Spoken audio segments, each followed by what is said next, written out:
এই 5 আগস্টের পর ডক্টর ইউনূস এবং তার সহযোদ্ধাদের কাছে পৌঁছে দেওয়ার চেষ্টা করি।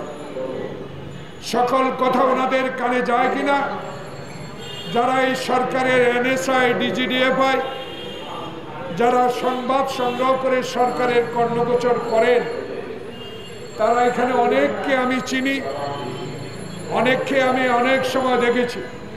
দয়া করে সত্য কথাগুলো, দয়া করে ন্যায্য কথাগুলো, যে কথাগুলো আমাদের নেতারা আপনাদেরকে বলার চেষ্টা করেছে, সেই কথাগুলো লিখে সরকারের কাছে পৌঁছে দেবেন। আমার এই বিশ্বাস আছে, কারণ আপনারা এখন নিয়ন্ত্রিত নয়, আপনারা এখন শেখ হাসিনার রক্তের চক্ষুর মধ্যে দিয়ে চাকরি করেন না। আপনারা এখন ডক্টর ইউনূসের একজন বিশ্বস্ত লোক। আশা করি ডক্টর ইউনূস এই সরকারের বিশ্বস্ততা রক্ষা করার সবচেয়ে বেশি চেষ্টা করা আপনাদের উচিত। ঠিক, কারণ অতীতে শেখ হাসিনার অত্যাচার, শেখ হাসিনার নির্বিচারে গণতন্ত্রকে শেষ করে দেওয়ার যে ইচ্ছা, সেটা আপনারাই নিয়ন্ত্রণ করেছেন শেখ হাসিনার পক্ষের লোক হিসাবে। আমি জানি না শেখ হাসিনা বাংলাদেশে কি চেয়েছিল, যা কিনে আশা করেছিলেন সেটা উনি করতে পারেন নাই। শেষ পর্যন্ত তাকে জনরোষে বিদায় নিতে বাধ্য হয়েছে। প্রিয় বন্ধুগণ, আমাদের পাশেই গতকালকে সচিবালয়ে আগুন লেগেছে। এই সচিবালয় হলো বাংলাদেশের 16 কোটি মানুষের সকল গোপনীয় থেকে শুরু করে মানুষের আশা আকাঙ্ক্ষার সব দলিল পত্র এই সচিবালয়ে থাকে। কি করে? অফিস বন্ধ থাকে, নিরাপত্তা রক্ষী থাকে, অফিস পিয়ন, চৌকিদার। আমি আজকে জানতে চাই স্বরাষ্ট্র উপদেষ্টার কাছে, আপনাকে তো মুগ্ধের রক্তের বিনিময়ে, খোকনের রক্তের বিনিময়ে সচিবালয়ে যেই পতাকার জন্য খালি পায়ে যুদ্ধ করে দেশ স্বাধীন করেছি, সেই স্বাধীন দেশের পতাকা আপনাকে আপনার গাড়িতে দেওয়ার ব্যবস্থা করেছে খোকন মুগ্ধের রক্তে। আমি বুঝতে পারি না, ওবায়দুল কাদের সম্বন্ধে বলা হলো কি করে দেশ ছাড়ল উনি জানতে চায়, হাইকোর্ট জানতে চায়। আজকে আমরাও এই সভা থেকে আপনাদের মাধ্যমে স্বরাষ্ট্র উপদেষ্টার কাছে আজকের মধ্যেই জানতে চাই, এখনো কেন যারা আগুনের সাথে সম্পৃক্ত তাদেরকে গ্রেপ্তারের আইনের আওতায় আনা হলো না। আমরা তো এইখান থেকেই আমাদের নেতা মির্জা ফখরুল ইসলাম, আমাদের প্রিয় নেতা 10,000 কিলোমিটার দূর থেকে এই সরকারকে সমর্থন দিয়ে বলেছে, আমরা আপনার সাথে আছি, আপনার সাথে থাকব যতদিন না পর্যন্ত আপনি এই দেশে একটি সুষ্ঠু নির্বাচনের ব্যবস্থা না করবেন। তার সাথে সাথে আমাদের নেতা তারেক রহমান স্পষ্ট বলে দিয়েছে, তারেক রহমানের সাথীরাও একই কথা বলেছে। এই 4 মাস অতিবাহিত হলো, এখনো শেখ হাসিনার দোসরেরা কি করে সচিবালয়ে বিভিন্ন মন্ত্রণালয়ে চাকরি করে।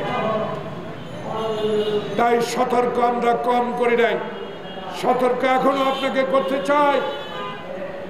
এই ষড়যন্ত্র থেকে বাঁচতে হলে, এই শেখ হাসিনার প্রেতাত্মাদেরকে থেকে বাঁচতে হলে, বাংলাদেশে যারা 16 বছর আমার মায়ের বুক খালি করেছে, যারা আমাকে আয়না ঘরে নিয়েছে,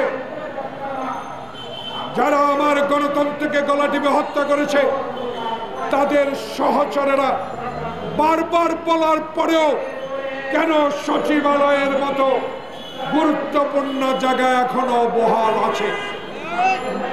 তাই আমাদের বক্তব্য সুস্পষ্ট ছিল, আমাদের নেতা তারেক রহমানের বক্তব্য স্পষ্ট ছিল। আমরা ক্ষমতায় দখলের জন্য রাজনীতি অতীত করি নাই। বাংলাদেশের মানুষ 1991 সালে শহীদ জিয়ার আদর্শের প্রতি, খালেদা জিয়ার অপরিসীম আন্দোলন গণতন্ত্রের প্রতীক হিসাবে 91 সালে সুষ্ঠু ভোটের মাধ্যমে বেগম জিয়াকে প্রধানমন্ত্রী করেছিল। আমার নেতা তারেক রহমানের বিশ্বাস আবারও ডক্টর ইউনূসের অধীনে এমন একটি নির্বাচন হবে, যেই নির্বাচনের মধ্য দিয়ে বাংলাদেশের মানুষ ভোটাধিকার প্রয়োগ করে আবারও একটি বৃহত্তম রাজনৈতিক দলকে ক্ষমতায় বসাবে। সেই ভোট হবে দিনের বেলায়, রাতে নয়। ঠিক তাই আমরা আপনাকে সমর্থন করেছি, এই জন্য না এখনো ষড়যন্ত্রকারীরা থাকবে, এখনো ষড়যন্ত্রের জাল বিস্তার করবে, এখনো সচিবালয়ে আগুন লাগিয়ে দিবে, এখনো গণতন্ত্র হত্যাকারী শেখ হাসিনাকে আবার ক্ষমতা আনার ষড়যন্ত্র করবে। এটা কোনোদিনও আমরা মেনে নেব না।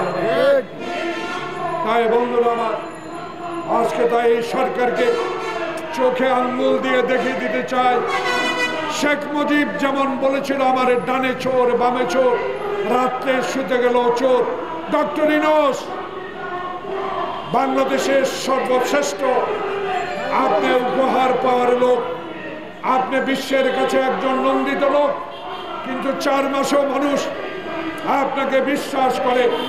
আপনার প্রতি আমাদের বিশ্বাস আছে, সেই বিশ্বাস আপনাকে আমাদের মধ্যে ছড়িয়ে দিতে হবে।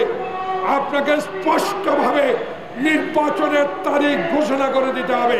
সেই নির্বাচনের পরে বাংলাদেশে যেই রাজনৈতিক দলে ক্ষমতা আসুক, আমরা আশা করব সেই দলে বাংলাদেশে বৃহত্তম সংস্কারগুলো শেষ করবে, সংস্কারও চলবে, কিন্তু শেখ হাসিনার প্রেতাত্মাদেরকে আইনের আওতায় আনতে হবে।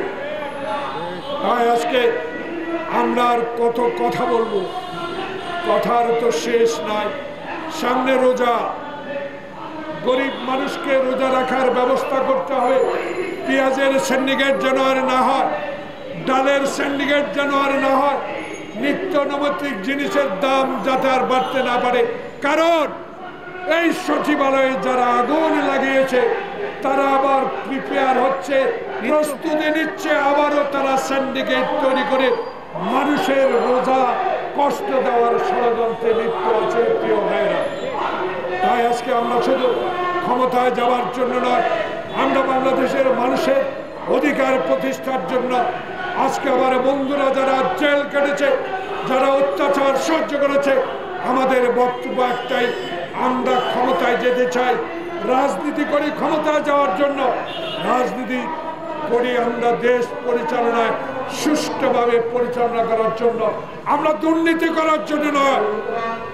প্রমাণে দেখ, জাতীয়তাবাদী শক্তি যেই কদিন ক্ষমতায় ছিল, কানাডায় কি কোনো বাড়ি হয়েছে? ব্যাংককে কি কোনো বাড়ি হয়েছে?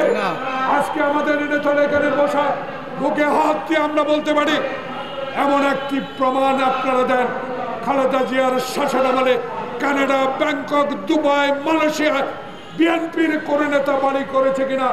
আর শেখ হাসিনা, আপনি স্পষ্টভাবে আপনার শেখ হাসিনা, আপনার দলের লোকেরা আজকে বিদেশের মাটিতে আজকে বাড়ি ঘর বানিয়ে বাংলাদেশের গরিবের টাকা আপনি লুট করে নিয়ে গেলেন, বাংলাদেশের মানুষের অধিকার হরণ করলেন। তাই আজকে আমরা বলতে চাই, শেখ হাসিনা, শেখ হাসিনার পরিবার, জয় পুতুল টিউলিপ মিউলিপ কিছু বুঝি না, শ্বেতপত্র প্রকাশ করতে হবে। শুধু দুদুকে মামলা দিলে চলবে না। 16 বছর কত হাজার কোটি টাকা আপনার পরিবার লুট করেছে, এটার শ্বেতপত্র প্রকাশ। শুধু সাংবাদিকদের দায়িত্ব না, খুঁচিয়ে খুঁচিয়ে দুর্নীতির কথা বাইর করা, আপনার সরকারেরও দায়িত্ব আছে। এই দায়িত্ব সংস্কারের সাথে সাথে পালন করতে হবে। তাই আজকে আপনার কাছে বিনীত অনুরোধ, আমরা আবার চাই না রাজপথে নামি। আপনার সহ বন্ধুরা কিছু কিছু কথা বলে, সেই কথার উত্তর আমি মনে করি জাতীয়তাবাদী স্ট্যান্ডিং কমিটি নিশ্চয় দিবে।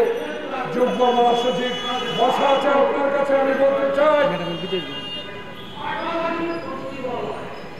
ইন্টেরিয়াম গভর্নমেন্টের মাননীয় মন্ত্রীরা, আমি আপনাদের সম্মান করি। আমরা যারা এখানে বসা অষ্টম শ্রেণী থেকে মুর্দাবাদ জিন্দাবাদ দিয়ে বাংলাদেশের রাজনীতিতে আছি, আপনারা আমাদের মাথার মনে, আপনাদের সম্মানের সহিত আমরা ডক্টর ইউনূসের সহযোগী বানিয়েছি। অনুগ্রহ করে এমন কথা বলবেন না যেই কথা ডক্টর ইউনূসের সম্মান হানি হয়। এমন কথা বলুন যেই কথা দ্বারা বাংলাদেশে শেখ হাসিনার পরিবার লোকদেরকে আইনের আওতায় আনা যাবে। এমন কথা বলুন ডক্টর ইউনূসকে 18 তলায় লিফট বন্ধ করে পায়ে হেঁটে 18 তলায় উঠিয়েছেন, এই কথাগুলো বলেন। আর এই কথাগুলো বলেন দয়া করে আমরা ক্ষমতায় থাকতে আসি নাই, আমরা আসলাম একটা নির্বাচন দিয়ে বিদায় নিতে। যত শীঘ্রই সম্ভব জনপ্রতিনিধির নির্বাচন দিয়ে ক্ষমতা হস্তান্তর করুক, নাহলে বাংলাদেশে শেখ হাসিনার বহু প্রেতাত্মা মাত্র 3টাতে আগুন দিয়েছে যেটা শুনলাম। যদি এখনো সময় ক্ষেপণ করেন এরা আবার জোরে সুরে শুরু করবে। এদেরকে মুখ বন্ধ করে দেন, আইনের আওতায় নিয়ে আসেন। তাই আজকে এই গণতন্ত্র ফোরামের এই সভা থেকে আহ্বান জানাবো, বাংলাদেশে আপনার সম্মান অনেক, আপনার গুরুদায়িত্ব অনেক। দয়া করে আপনার সহবন্ধুরা যেন আর এরকম মুখরোচক কথা বলে জনগণের মধ্যে অশান্তি সৃষ্টি না করে। অনতিবিলম্বে নির্বাচন দিন। নির্বাচন কমিশন বলেছে নির্বাচনের জন্য ওনারা প্রস্তুত আছেন, সেই প্রস্তুতি অনতি বিলম্বে করার নির্দেশ দেন নির্বাচন কমিশনকে, যাতে বাংলাদেশে যারা আন্দোলনরত দলগুলো একটি সুষ্ঠু নির্বাচনের মধ্য দিয়ে বাংলাদেশের পার্লামেন্টে গিয়ে এই শেখ হাসিনার 16 বছরের ইতিহাস আজকে ইতিহাসের পাতায় লেখার সুযোগ পায়।